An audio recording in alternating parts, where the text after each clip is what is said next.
नमस्कार दोस्तों, इस वीडियो में हम कीमत प्रभाव का आय प्रभाव एवं प्रतिस्थापन प्रभाव में विभाजन हिक्स और स्लट्सकी के द्वारा किस प्रकार से किया गया है और हिक्स तथा स्लट्सकी के इन दृष्टिकोणों में क्या अंतर है, इस विषय में पढ़ेंगे। आइए शुरू करते हैं। कीमत प्रभाव को आय प्रभाव एवं प्रतिस्थापन प्रभाव के रूप में अलग करने के दो दृष्टिकोण हैं। पहला है हिक्स का दृष्टिकोण, दूसरा है स्लट्सकी का दृष्टिकोण। वस्तु X की कीमत में वृद्धि होने पर प्रतिस्थापन प्रभाव हिक्स के दृष्टिकोण और स्लट्सकी के दृष्टिकोण में किस प्रकार से घटित होता है, इस विषय में पढ़ेंगे। और आय प्रभाव क्या होता है ये पढ़ेंगे। आइए शुरू करते हैं, आगे बढ़ते हैं। मान लीजिए PP बजट रेखा है और IC1 यानी कि उदासीनता वक्र के ई बिंदु पर उपभोक्ता संतुलन में होता है।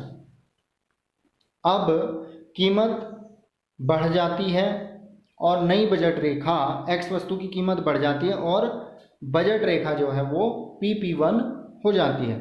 अब उपभोक्ता उदासीनता वक्र IC2 के F बिंदु पर संतुलन में होता है।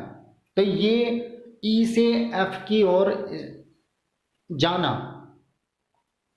कीमत प्रभाव है। अब इसमें से आय प्रभाव और प्रतिस्थापन प्रभाव कैसे अलग होंगे ये हम हिक्स के दृष्टिकोण से पढ़ेंगे पहले। तो हिक्स के दृष्टिकोण में क्या होगा कि प्रतिस्थापन प्रभाव देखने के लिए हम PP1 जो कि नई बजट रेखा है उसके समानांतर एक ऐसी रेखा खींचेंगे जो कि IC1 यानी कि पूर्व संतुष्टि स्तर IC1 को स्पर्श करे, यानी कि जो हमारा उदासीनता वक्र है प्रारंभिक उसको स्पर्श करते हुए जाए। जैसे कि MN रेखा है, MN बजट रेखा G बिंदु पर IC1 को स्पर्श करती है। तो क्योंकि हिक्स के दृष्टिकोण में प्रतिस्थापन प्रभाव क्या होता है कि कीमतों में इस प्रकार से परिवर्तन होना कि उपभोक्ता उसी यानी कि प्रारंभिक उदासीनता वक्र पर ही बना रहे। तो हिक्स के दृष्टिकोण में हम उपभोक्ता की आय में इतनी क्षतिपूर्ति करेंगे, यानी कि उसको इतनी आय देंगे कि वो IC1 के किसी न किसी बिंदु पर पहुंच जाए। तो यहाँ पर वो G बिंदु पर पहुंच जाता है। तो E से G पर जो स्थानांतरण है वो प्रतिस्थापन प्रभाव है और F से G के बीच की जो दूरी है यानी कि PM भी बोल सकते हैं इसको हम, PM या P1N, X पर P1N या Y अक्ष पर PM जो है वो आय प्रभाव है और E से G की ओर जाना ये प्रतिस्थापन प्रभाव है। यहाँ पर आप देख सकते हैं कीमत प्रभाव है E से F पर जाना, आय प्रभाव है F से G पर जाना और प्रतिस्थापन प्रभाव है E से G पर जाना।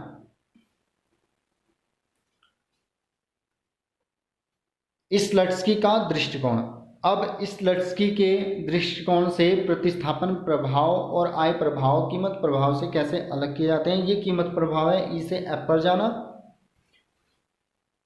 स्लट्सकी के अनुसार प्रतिस्थापन प्रभाव में क्या होता है कि जब क्षतिपूर्ति की जाती है उपभोक्ता की आय की, तो उपभोक्ता को इतनी आय दी जाती है कि वो प्रारंभिक बंडल को खरीद सके, यानी कि प्रारंभिक संयोग E को वो खरीद सके, न कि संतुष्टि स्तर समान रहे। स्लट्सकी कहता है कि उपभोक्ता को इतनी आय दे देनी चाहिए कीमत वृद्धि पर कि वो पहले वाला संयोग खरीद सके, यानी कि E संयोग खरीद सके। तो हम PP1 के समानांतर एक ऐसी रेखा खींचेंगे जो E बिंदु से होकर के जाती है, जैसे कि MN रेखा है। अब उपभोक्ता क्या करेगा कि G बिंदु पर संतुलन में होगा, यानी कि एक ऊंचे उदासीनता वक्र पर वो पहुंच जाएगा। जी बिंदु पर। ई बिंदु को वो खरीद सकता है लेकिन खरीदेगा नहीं, क्योंकि उसको कम संतुष्टि प्राप्त होगी। वो जी बिंदु पर अधिक संतुष्टि प्राप्त करेगा और संतुलन में भी होगा। तो इस लट्सकी के दृष्टिकोण में कीमत प्रभाव जो है वो है ई से एफ पर जाना, आय प्रभाव है एफ से जी पर जाना, और प्रतिस्थापन प्रभाव है ई से जी पर जाना, यानी कि एक ऊंचे उदासीनता वक्र पर जाना। यहाँ पर ये ध्यान रखने वाली बात है कि हिग्स के दृष्टिकोण में उपभोक्ता उसी प्रारंभिक उदासीनता वक्र पर शिफ्ट होता है दूसरे बिंदु पर, लेकिन यहाँ पर इस लट्सकी के दृष्टिकोण में उपभोक्ता जो है प्रतिस्थापन प्रभाव में क्या होता है, एक ऊंचे उदासीनता वक्र के नए बिंदु पर चला जाता है। वस्तु x की कीमत में कमी होने पर प्रतिस्थापन प्रभाव, दोनों ही दृष्टिकोणों से हम यहाँ पर पढ़ेंगे। ये प्रारंभिक बिंदु है ई, संतुलन बिंदु उपभोक्ता का। नई बजट रेखा जो है कीमत घटती है x की, और नई कीमत रेखा जो होती है वो P2 हो जाती है, और नया संतुलन बिंदु हो जाता है F। तो ये कीमत प्रभाव है, ई से F पर जाना कीमत प्रभाव है। अब हिग्स के अनुसार उपभोक्ता से अब आय ले लेनी चाहिए, क्योंकि उसकी वास्तविक आय थोड़ी बढ़ गई है कीमत घटने की वजह से। तो उससे इतनी आय ले लेनी है कि वो प्रारंभिक उदासीनता वक्र IC1 के किसी न किसी बिंदु पर आ जाए। तो हम PP2 बजट रेखा के समानांतर MN बजट रेखा खींचते हैं, जो कि IC1 के G बिंदु से होकर जाती है, यानी कि उपभोक्ता G बिंदु पर आ जाता है। इस प्रकार से कीमत प्रभाव जो है हिग्स के दृष्टिकोण में, यानी कि हिग्स के अनुसार कीमत प्रभाव है ई से एफ पर जाना, आय प्रभाव एफ से जी पर जाना, और प्रतिस्थापन प्रभाव जो है वो है ई से जी पर जाना।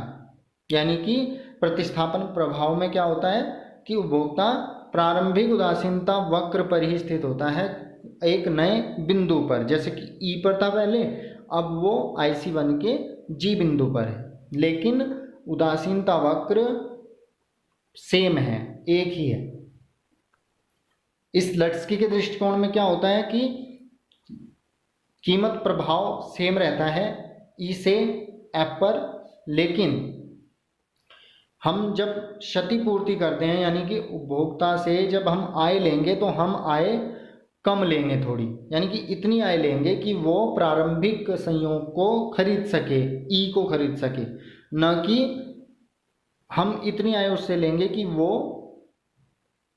IC1 के किसी न किसी बिंदु पर रहे और संतुलन में रहे। हम इस लट्सकी के अनुसार इतनी आय उससे ले लेंगे कि वो प्रारंभिक संयोग को ही खरीदने की स्थिति में रहे।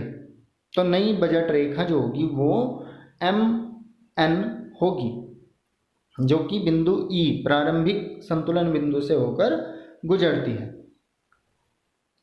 और यहाँ पर भी क्या होगा कि उपभोक्ता जो है एक ऊंचे उदासीनता वक्र पर स्थित जी बिंदु पर संतुलन में होता है, क्योंकि वो ई बिंदु को नहीं खरीदेगा, क्योंकि वो ई बिंदु जो है वो नीचे है, बाईं ओर है। तो वो एक ऊंचे उदासीनता वक्र जो कि लाल डॉटेड लाइन से दिखाया गया है, कर्व से दिखाया गया है, उसके जी बिंदु पर होगा। यानी कि यहाँ पर जो प्रतिस्थापन प्रभाव होता है वो ई से जी की तरफ होगा, और ये जी बिंदु जो होगा एक नए उदासीनता वक्र पर स्थित होगा, जो कि एक उच्च संतुष्टि को दिखाता है प्रारंभिक संतुष्टि की स्तर की तुलना में। कीमत प्रभाव होगा ई से एफ, आय प्रभाव होगा एफ से जी, और प्रतिस्थापन प्रभाव जो होगा वो ई से जी होगा, ठीक है, एक नए उदासीनता वक्र पर। तो हिग्स और इस लट्सकी के दृष्टिकोण में मुख्य अंतर जो है वो प्रतिस्थापन प्रभाव का ही है। दोनों ने प्रतिस्थापन प्रभाव की जो अवधारणा दी है वो अलग अलग है। अब इनमें हम अंतर के विषय में पढ़ेंगे, इन दृष्टिकोणों में क्या क्या अंतर है। तो पहला अंतर तो यही है कि इनमें दोनों ही दृष्टिकोणों में प्रतिस्थापन प्रभाव के संबंध में अवधारणात्मक अंतर है, यानी कि दोनों की अवधारणाएं अलग हैं प्रतिस्थापन प्रभाव के संबंध में। हिग्स के अनुसार उपभोक्ता की मौद्रिक आय में उतनी मात्रा में परिवर्तन यानी कमी या वृद्धि की जानी चाहिए कि उपभोक्ता प्रारंभिक उदासीनता वक्र पर पहुंच जाए, यानी कि उसका संतुष्टि स्तर न बदले। जबकि स्लट्सकी के अनुसार उपभोक्ता की आय में उतनी मात्रा में परिवर्तन करना चाहिए, यानी कि उसकी आय में इतनी कमी या वृद्धि की जानी चाहिए कि उपभोक्ता वस्तुओं के प्रारंभिक संयोग को खरीद सके जिसे वो कीमत परिवर्तन से पहले खरीद रहा था। ये मुख्य अंतर है। दूसरा है, हिग्स के अनुसार एक ही उदासीनता वक्र पर एक बिंदु से दूसरे बिंदु पर चलन प्रतिस्थापन प्रभाव है, जबकि स्लट्सकी के प्रतिस्थापन प्रभाव के अंतर्गत उपभोक्ता एक ऊंचे उदासीनता वक्र पर पहुंचता है, जैसे कि हमने देखा अभी। तीसरा अंतर है, स्लट्सकी का प्रतिस्थापन प्रभाव व्यवहारिक प्रयोग की दृष्टि से महत्वपूर्ण है, क्योंकि क्षतिपूर्ति परिवर्तन की मात्रा को निर्धारित किया जा सकता है, यानी कि जो क्षतिपूर्ति करनी है उसको हम तय कर सकते हैं, क्योंकि हमें पुराने बंडल को खरीदने की क्षमता उपभोक्ता को देनी है, यानी कि उपभोक्ता के पास इतनी आय रखनी है कि वो पहले वाले बंडल को खरीद सके। तो हमें पता होता है कि हाँ वो बंडल कितने का आएगा इन कीमतों पर जो फिलहाल चल रही है। इसके विपरीत हिग्स का प्रतिस्थापन प्रभाव व्यवहारिक प्रयोग की दृष्टि से व्यर्थ है, उसको हम तय नहीं कर सकते कि कितनी क्षतिपूर्ति देनी है, इस मात्रा को तय नहीं किया जा सकता जो हिग्स तय करता है, यानी कि हिग्स के अनुसार बताई गई क्षतिपूर्ति जो है वो व्यवहार में नहीं लाई जा सकती। Thanks for watching, please like and share the video and subscribe my channel.